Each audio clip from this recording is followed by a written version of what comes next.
Good morning everyone. Our videos for today is about the benefits of calamansi. Kilala rin ito bilang calamondin o kaya Philippine lime. Karaniwang makikita ito sa Pilipinas at iba pang bansa sa Timog Silangang Asya. Ito ay mayaman sa vitamin C, isang antioxidant na nakakalaban sa mga mikrobyo at impeksyon. Ito ay may asim na lasa at kulay dilaw na laman.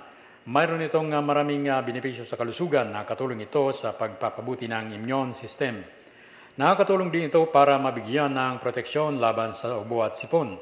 Nakapagpapaputi rin ito ng ating balat. Nagpapabawas ng dark spot at peklat. Nakakatulong din ito sa pagpapababa ng timbang. Ang calamansi ay may mababang calorie content at may thermogenic effect, meaning nakapagpapainit ng ating katawan at nakapagpapaburn ng calories.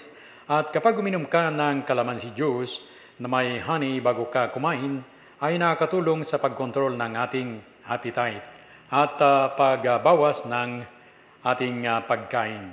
Thank you so much guys for watching and God bless us all always.